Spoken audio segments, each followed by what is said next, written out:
Экологийн зүй тогтолцоог таны мэдэх ялангуяа нийгмийн экологийн онолын үндсийг боловсруулах явцад хүн ба байгалийн харилцаа хэрхэн хөгжсөн, хүн ба байгалийн харилцан бие биедээ нөлөөлж ирсэн эртний түүх, эдүгээгийн онцлог байдлыг судлан мэдэх нь зайлшгүй шаардлагатай байдаг.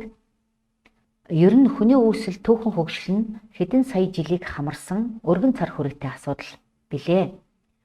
За тэгэхээр биосферт хүн төрөлхтөн ямар нөлөө үзүүлэх талаар асуудлыг сүүлийн 20 мянган жилийн туршид авч үзэх нь бодит байдалд илүү их төхөн болоод байна. За антропогенезм буюу хүний үүслийн янз бүрийн үе шатанд биосферт үзүүлэх хүний нөлөө нь хэлбэр, маяг, эрч талаацын хувьд харилцан адилгүй байсан нь ойлгомжтой. Гэвч хүний нийгэм байгалийн хооронд харилцан үйлчлэлийн тэдгээрэн олон талыг ерөнхийд нь дараах чиглэлээр ангилдаг байна. За хүрээлэн буу байгаль орчноос төрөл бүрийн бодис энергийг авч ашиглах. За жишээлх юм бол ашигт малтамлууд олборлох, ойг огтлох гэх мэтчлэнгээр хүрээлэн буу байгаль орчноос төрөл бүрийн бодис энергийг авч ашиглаж байгаа. Нэг жишээ юм. За дараа нь байгальд урд өмнө байгаагүй юм уу? Эсвэл өчүүхэн бага хэмжээгээр оршиж агуулгадж байсан бодис энергийг байгаль орчинд нийлүүлэх. За жишээлх юм бол үйлдвэрийн янз бүрийн хог хаягдлыг газрын хэвлэлд булшлан далдлах гэсэн бас нэг юм хэлбэр байна. За байгалийн объектуудын унган төлөв байдлыг өөрчлөх, амьдралын шин тогтолцоо үүсгэн бий болгох. За жишээлх юм бол газар тариалан эрхлэх, төрөл бүрийн хиймэл усан сангууд байгуулах нь байгалийн объектуудын унган төлөв байдлыг өөрчлөөд хиймлэр шин орчин нөхцөл бүрдүүлэх гэсэн ийм нэг хэлбэр байна. За тэгэхээр ер нь байгалийн нөөц баялаг гэж юу юм бэ? Манай дэлхийн биологийн бүхэл төрөл зүйл ялангуяа хүнс тэжээлийн эрх болгон хүн төрөлхтний оршин амьдрах үндсэн боломжийг хангаж өгч байдаг. За харин эрдэс бодис, эрчим хүчний их усрууд нь хүний нийгмийн материаллык үйлдвэрлэлийн үндэс суурь нь болж идэг. Хөдөлмөрийн үйл ажиллагаанд хүний ашиглаж буй байгалийн бүхэл юмс үзэгдлийн цогц нийлэмжийг бид байгалийн нөөц баялаг гэж нэрлэж байгаа. За агаар мандал, ус, хөрс, газар шороо, ашигт малтмал, нарны гэрэл, уур амьсгал, ургамал, амьтны аймаг зэрэг олон төрлийн юмс үзэгдэл нь бүгд байгалийн нөөц баялагт ордог байгаа. За жишээлбэл энэ графикаас харахад хүн төрөлхтний соёл иргэншлийн хувьсал нь экологт яаж нөлөөлж байгаа вэ гэсэн хамаарлыг харуулсан график байгаа. За жишээлх юм бол эндээс хамгийн эртдээ 30-аас 50 мянган жилийн өмнө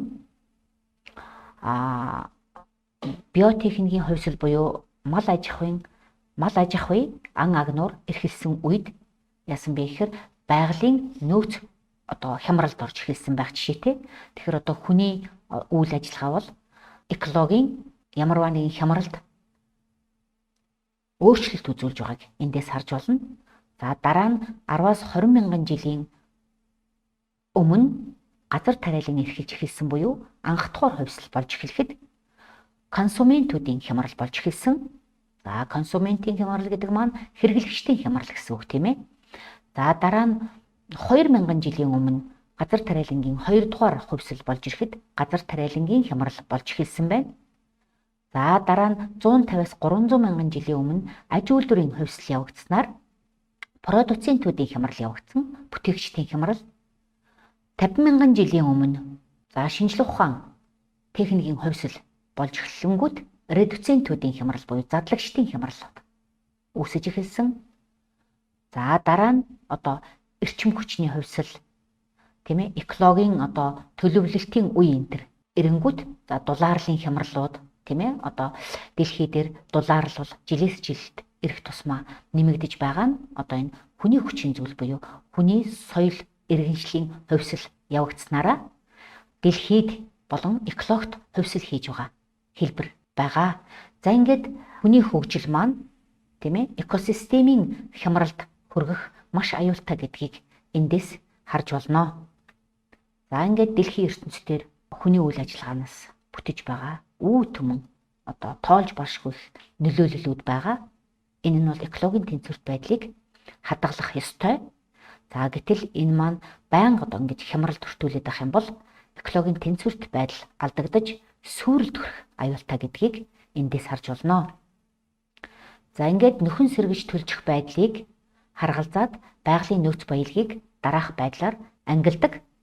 За ер нь ямарваа нэгэн одоо нөхөн сэргэлт, нөхөн төлжилт одоо байж ээж байгалийн баялагын тэнцвэрт байдлыг хадгалах ёстой байдаг. За байгалийн нөөц баялагийг шавхагддаг нөөц баялаг ба үл шавхагддаг нөөц баялаг гэж хоёр хуваадаг. За шавхагддаг нөөц баялагт нөхөн сэргэдэггүй нөөц баялаг мөн нөхөн сэргэдэг нөөц баялагууд орно. Үл шавхагддаг нөөц баялагт болохоор сансрын нөөц баялаг, уур амьсгалын нөөц баялаг, усны нөөц баялагууд ордог байна. За шавхагддаг нөөц баялаг гэхээр нөхөн сэргэдэг нөөц баялаг, нөхөн сэргэдэггүй нөөц баялаг гэж бид үзсэн.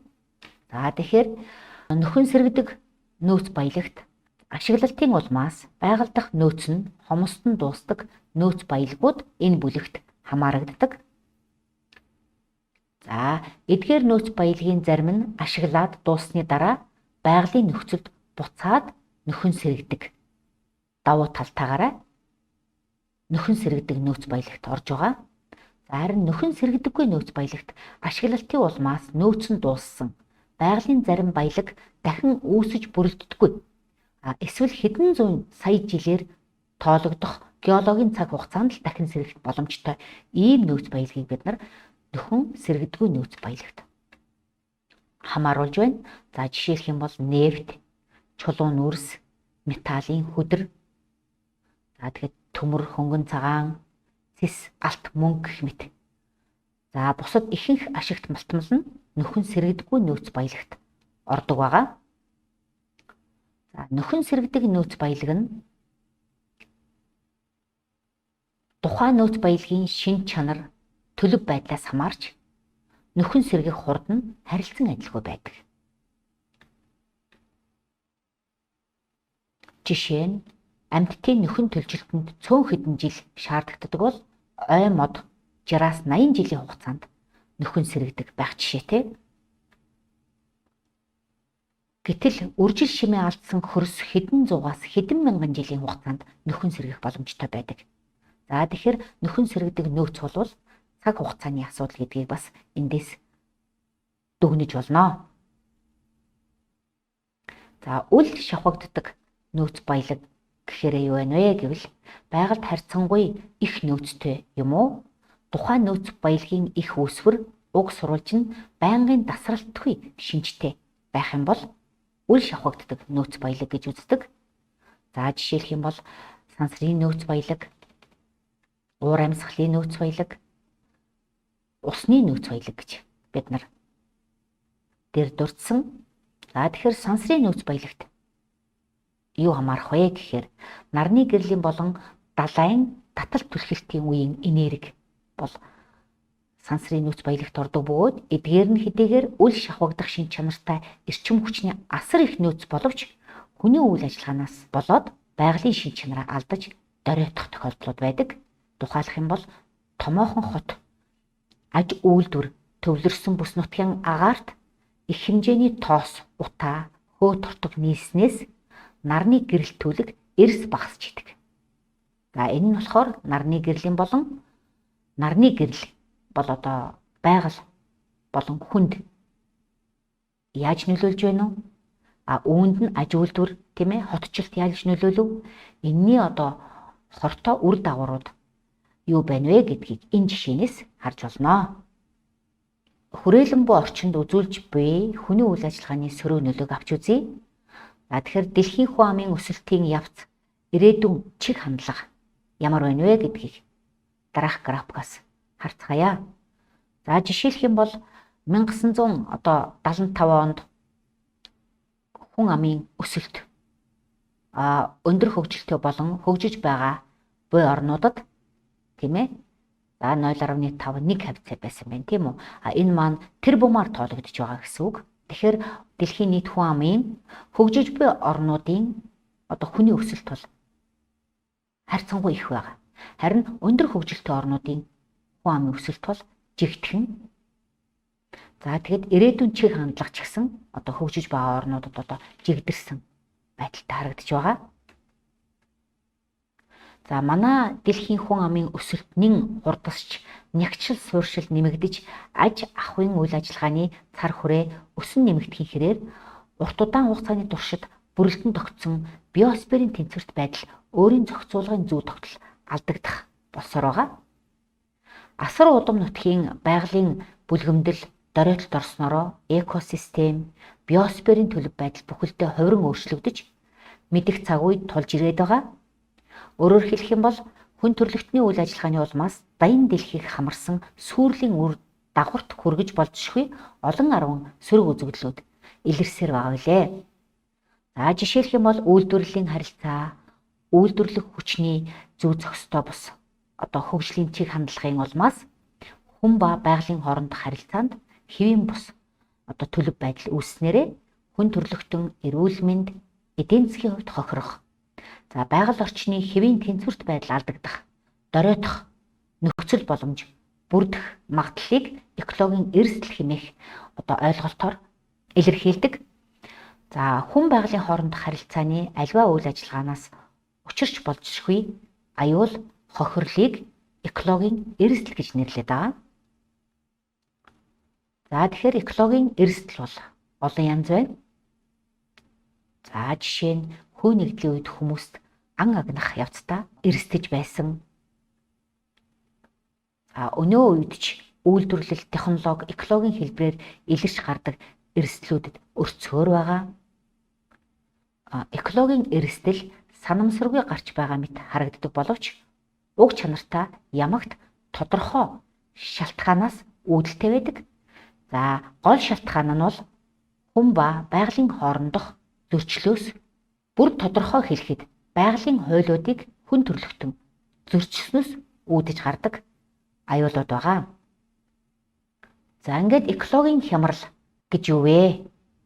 Гэхээр байгалийн бүрэлдэхүүн хэсгүүдийн хоорондох түүнчлэн хүн ба байгалийн бүтээмж нөөцийн хоорондох тэнцвэрт байдал алдагдахыг бид экологийн хямрал гэж нэрлэж байгаа. За экологийн хямрал нь болохоор экологийн эрсдлээс үүдэлтэй. За эрсдэл, хямрал, за экологийн аюул гэсэн гурван ойлголт бол хамрагддаг. За экологийн хямрал маань дараах үндсэн шинжүүдтэй байгаа. За биосферийн бохирдол, эрчим хүчний их булаг, нөөцийн хомсдол, за биологийн нөөц баялагын хомсдол гэсэн шинжүүдтэй. За тэгэхээр экологийн аюул буюу экологийн аюулгүй байдал гэж юу хэлээд байгаа юм бэ гэдгийг харьцуулан авч үзье. За экологийн аюул гэдэг нь үүссэн экологийн хямрал жинхэнэ биелэлээ олж бодит байдалд шилжсэнийг экологийн хямрал гэж байгаа. За харин хүн төрөлхтний үйл ажиллагааны үр дүнд хүн байгаль гэсэн тогтолцоо ийм экологийн аюулд өртөөгүй байх буюу өртөхгүй хэвийн тэнцвэрт байдлаа хадгалах нөхцөл боломжтой байхыг бид нар экологийн аюулгүй байдал гэж нэрлэж байгаа. За ингээд хичээл дуслаа. За дараагийн дасгал эсэлтийн ерөнхий шалгалтын 2021 оны хувилбарт ирсэн даалгаврыг ажиллая. За байгалийн шавхагддаг нөөц баялагын ангиллалыг зурагт харуулжээ. Ангиллалын нэр ба жишээг зөв харгалзуулсан мөрийг сонгоно гэсэн байгаа. За тэгэхээр энд байгалийн шавхагддаг нөөцийг ангилсан байна. За жишээ нь хөрс гэж өгсөн байна.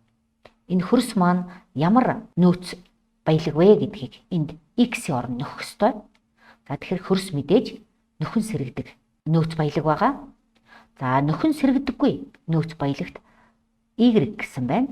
За Y-ийн оронд бол бид нар түрүүн одоо онлын хичээлээр нөхөн сэрэгдэггүй нөөц баялагт бол нефт ордгоо гэдгийг үзсэн байгаа. За тэгэхээр X, Y үсгээр тэмдэглэсэн хэсэгт бол нөхөн сэргэдэг буюу нефт гэсэн өгүүдийг нөхөх нь зөв хариулт болох бөгөөд Д хувилбар зөв байна гэсэн үг. За дараагийн даалгавар бол эсэлтийн ерөнхий шалгалтны 2019 оны A хувилбарт ирсэн даалгавар байгаа. Хүний үйл ажиллагааны нөлөөгөөр ESF экосистемд гарах өөрчлөлтийг 1-6-д бичсэн байгаа. За эдгээрийг зөв харгалзуулна гэсэн байгаа. За эхний 6 сарын агаарын бохирдол, ой мод устдах, хүлэмжийнхээ үзэгдэл, хүчлийн бороо, азоны давхрах цоорох, мөн экосистемийн мүхэл гэсэн ийм бохирдлууд байгаа. За тэгвэл дараах ойлголтуудаас аль нь эдгээр ойлголтуудтай утгад үүсэх вэ гэдгийг хэдүүлээ авч үзье. За агаарын бохирдол гэдэг маань мэдээж агаарт нүүрс хүчлийнхээ метан, за азотын оксид, усны уурын хэмжээ нэмэгдэх асуудал бол агаарын бохирдлын жишээ байгаа. За тэгэхээр 1А. За 2 нь бол ой мод устгах гэж. За тэгэхээр ой модыг их хэмжээгээр огтлох юм бол мэдээж ой мод устна. За тэгэхээр 2E. За 3 хүлэмжийн үзэгдэл гэж байгаа. За хүлэмжийн үзэгдэл нь агаарын найрлагдах хөхөрлөг хий болон азотын эслүүдийн хэмжээг нэмэгдүүлж идэг аюултай. За ийм учраас азотод нэгдэл бол хүний бие организм асар муугар нөлөөлдөг. Учраас хүлэмжийн хий бол бас бохирдлын нэг хэлбэр юм аа гэж үздэг. За дараа нь хүчлийн бороо. За хүчлийн бороо нь орсноороо зарим нэгэн биологийн төрөл зүйлүүдийг устгах аюултай байдаг учраас D хэсэгтээ утгад үүсэж байна. За дараа нь азоны давхраа цоорох үзэгдэл байна. За азоны давхраа цоорсноор агаар төрөл бүрийн хорт хий, хорт бодис, за тоосон цор хаягдлууд хаягдах нөхцөл бүрддэг учраас аюултай. За дараа нь 6 экосистемийг мүхэлд хүргэх зүйл бол үлдсэн F буюу прион гэх мэт холоор моторт нэгдлүүд агаар мандалд хоригдлогдох асуудал бол экосистемийг мүхэлд хүргэх аюултай.